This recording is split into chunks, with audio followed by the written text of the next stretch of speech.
si Jitro na magtok.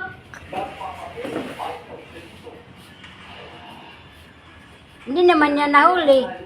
Ayaw no, busy. Si busy siya duki sa daga. Bakit natin inisin at banggain ang isang bansa na kinapapakit? Tabagi kiki. Sa unang legal declaration, pinansin at kahalagaan ng Pinoy International Law at Sige, kutkut. ng mga alitan sa milyon. Pero hindi man lang tinukoy ang China o South China Sea.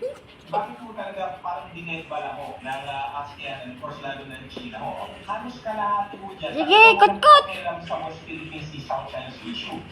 Pati sa Chairman Statement na nilabas ng araw na linggo, hindi direkta pinaguna ang mga aksyon ng Busy siya, busy. pero pinilala ang pagkabangan ng gobyerno ng ASEAN kabilang ng Pilipinas sa lamig na gramit Na magtok. mga aksyon na siguro ng pangalit sa mga tao Na, naibagtok. at inisala sa dagat.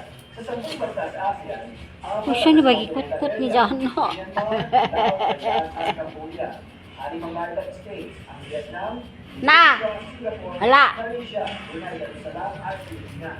Pero apat lang ang Pilipinas, Vietnam, Malaysia at Brunei ang may claim sa South China Sea. Ayon kay Castro, ilang Pilipinas na ang may iwan sa frontline sa issue sa South China Sea. Ang Brunei ho, meron ng parang secret deal with China, hindi mo sa pagbili ng China sa kanyang mga landing. Sabi ng Wala katapusan. Pamagtok. I-manage to dispute ang Malaysia dahil ito ang posisyon. Meron din limitasyon ang Vietnam. Limitasyon ng Vietnam, una-una sila sabi sa ating mga Vietnamese, meron kami issue sa Huwag kang kapo dyan, Jitro. Hindi nyo, meron kami land border with China. Kabilang sa mga umani sa Pilipinas sa issue sa ASEAN Summit ang Singapore, Thailand, Vietnam, Canada, South Korea at Estados Unidos. Habang nasa Laos daw, nakausap ni Pangulong Ferdinand Marcos Jr., si Bangkok Japanese Prime Minister Shiba Shigeru. Nais ni Shiba na palaging pa ang kooperasyon sa Pilipinas sa harap ng tumitingin hamon sa seguridad sa rehiyon.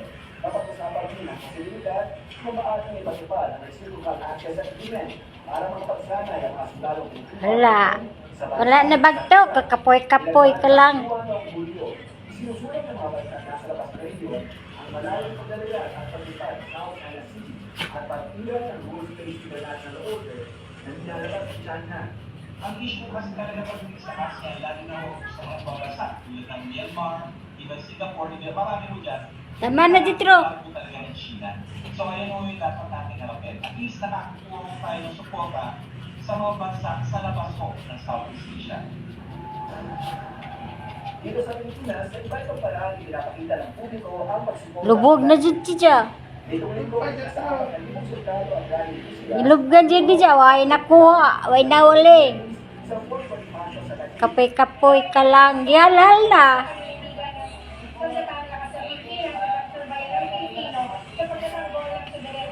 It's important maging aware na ang tao is regarding sa nangyayari sa West Philippine Sea. Na, pagisingan na.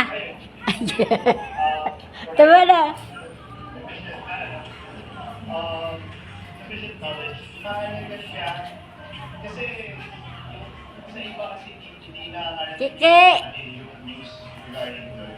So, Galay Kiki. siguro ito, na to could provide the more, will touch more Filipinos.